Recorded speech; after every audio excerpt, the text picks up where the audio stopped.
Assalamualaikum warahmatullahi wabarakatuh. Selamat datang kembali di channel Lampu Redup bersama saya, Adil. Terima kasih buat kalian semua yang masih setia menonton di channel ini. Dan buat kalian yang baru pertama kali melihat channel ini, jangan lupa di subscribe channel ini jika belum subscribe, karena subscribe ini gratis.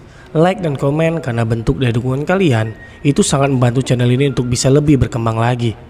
Karena ini adalah segmen cerita pendek. Ya, kalau kalian notice, selama seminggu terakhir saya upload setiap hari karena untuk mendompleng rekomendasi YouTube. Jadi tidak perlu lagi berbasa-basi, langsung saja kita masuk ke jalan ceritanya. Cerita horor, kita mulai.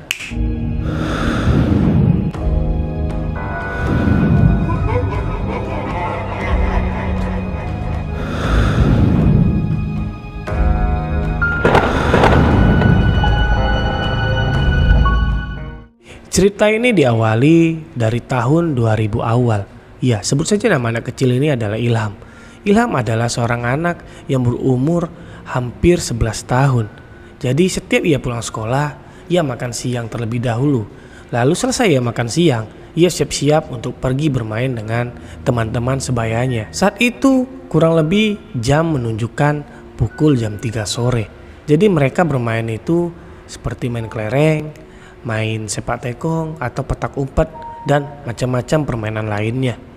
Namun mungkin karena mereka ini sedang bosan, tiba-tiba salah satu temannya, sebut saja nama temannya ini adalah Benny. Benny bilang pada Ilham, "Ham, kamu mau ikut gak?" "Kemana?" tanya Ilham. "Kita pergi ke kebun duku tempat saudaraku." Karena Ilham ini tidak perlu berpikir panjang, ia pun langsung mengiyakan saja ajakan dari Benny ini. Mereka pun pergilah menuju ke kebun itu, kebun duku itu. Mereka ini hanya bertiga, jadi Ilham, Benny dan Yono. Mereka bertiga pergi menuju kebun itu hampir jam 5 sore. Sesampai di kebun itu, Benny izin terhadap saudaranya, ya pamannya. Lalu pamannya pun mengizinkan. Jadi Benny pun hanya menjuluk duku itu. Setelah cukup lama, mereka pun sudah mengumpulkan duku itu sebanyak 1 kantong plastik penuh. Lalu entah kenapa tiba-tiba Ilham ini pandangannya teralihkan terhadap pohon jambu yang ada di antara pohon-pohon duku itu. Lalu pelan-pelan Ilham ini menjauh dari temannya menuju ke arah pohon jambu itu. Sesampai di pohon jambu itu, Ilham menatap pohon itu di mana buahnya sangat banyak dan besar-besar. Lalu tanpa pikir panjang, Ilham pun memanjatlah pohon itu. Ia memetik beberapa buah yang sudah menguning. Sedang asik-asiknya ia memetik buah itu, tiba-tiba Benny memanggil, "Ilham, Ilham, kamu di mana?" "Di sini," teriak Ilham. Lalu Benny yang melihat suara Ilham itu berada tidak jauh dari posisinya berada, ia pun menuju ke sumber suara itu. Dan ternyata Ilham sedang asik memetik buah jambu itu. Kini mereka sudah tidak lagi menjuluk buah duku itu. Lalu mereka pun asiklah memanjat pohon jambu dan memetik beberapa buah yang sudah masak. Mereka tidak sadar bahwa hari sudah mulai gelap. Iya, bentar lagi waktu akan masuk jam maghrib. Sayup-sayup suara ngaji di masjid menjelang azan maghrib pun berkumandang. Ya Rasulullah. Sedangkan mereka bertiga masih asik memanjat pohon jambu itu. Lalu tiba-tiba mereka bertiga terpaku menatap pohon jambu yang sangat besar. Ukurannya itu hampir sebesar buah kelapa. Lalu Ilham bertanya kepada Benny, "Ben, kok ada buah ini besar sekali? Dari tadi aku nggak melihat ada buah ini." Benny pun juga bilang, "Ya, aku juga bingung. Padahal dari tadi kita di sinilah. Pohon jambu kan tidak begitu besar." Lalu Yono pun berkata, "Jangan diambil. Saya takut mungkin ini ada hal yang aneh atau hal-hal yang ganjil." Namun Ilham tidak mengindahkan kata-kata peringatan dari Yono. Ya, seperti yang kita tahu, mitosnya dari zaman dulu itu menjelang azan maghrib atau setelah azan maghrib itu pintu gerbang goib terbuka. Jadi bertepatan di saat Ilham memetik buah jambu yang besar itu, di masjid azan maghrib pun berkumandang.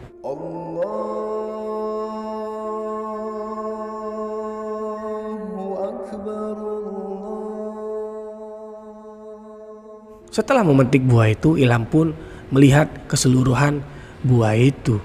Namun, hanya sekejap mata, sesaat Ilham mengedipkan matanya. Bukan buah jambu yang ia pegang, melainkan kepala pocong yang menyeringai menatap ke arahnya. Bukan main terkejutnya Ilham. Ia pun berteriak sangat kencang, di mana Benny dan Yono juga melihat bahwa yang dipegang oleh Ilham itu bukanlah buah jambu, melainkan kepala yang terbalut kain putih yang sangat lusuh. Dengan kalang kabut, mereka pun turun dari pohon itu, lalu berlari sekencang-kencangnya meninggalkan tempat itu. Saking paniknya, mereka pun juga meninggalkan buah duku yang sudah capek-capek mereka juluk. Setelah cukup jauh meninggalkan kebun itu, mereka sudah sedikit merasa tenang, walaupun jantung mereka masih berdebar sangat kencang. Lalu Ilham pun masih dengan gugup berkata kepada Benny, "Ben, tadi itu apa, Ben? Mungkin itu pocong, tapi kenapa hanya kepalanya saja?" Yono pun dengan cetusnya bilang kepada kedua temannya, "Kan sudah aku bilang jangan dipetik. Ini kan sudah maghrib, berbahaya, tapi kamu masih ngeyel." Ilham pun yang merasa bersalah langsung meminta maaf pada Yono. "Ya, maafin aku lah Yon, aku kilaf." Di saat mereka masih berbincang-bincang, tanpa sadar ternyata pocong itu mendekati mereka. Lalu pocong itu pun bilang, "Kalian bertiga mau kemana? Di sini saja ke rumahku. Kita main." Bukan main, mereka sangat kaget. Terlihat dari wajah mereka ini sangat pucat pasi mendengar ucapan dari sosok itu. Lalu mereka pun kembali berlari sekencang-kencangnya menuju ke rumah masing-masing. Singkat cerita, setelah kejadian itu, akhirnya Ilham, Benny dan Yono tidak pernah lagi mau keluar malam. Ya, mereka sangat trauma dengan kejadian itu. Dan cerita pun selesai.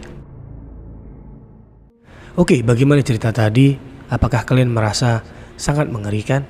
Ya, sebaiknya jangan pernah keluar maghrib atau berkegiatan di luar rumah saat azan maghrib.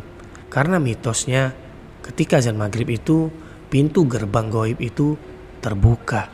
Sebelum saya undur diri, kembali lagi saya ingin mengingatkan buat kalian yang merasa tertarik dengan jalan cerita tadi dan ingin melihat terus cerita-cerita selanjutnya yang akan saya bawakan, jangan lupa di subscribe channel ini, lalu hidupkan loncengnya, like dan komen, karena bentuk dari dukungan kalian itu sangat membantu channel ini untuk segera dimonetisasi. Ya, sampai saat ini channel ini belum dimonetisasi, jadi kalian itu menonton tanpa iklan sama sekali. Saya dulu undur diri, sampai jumpa lagi di episode-episode lainnya, dan see you.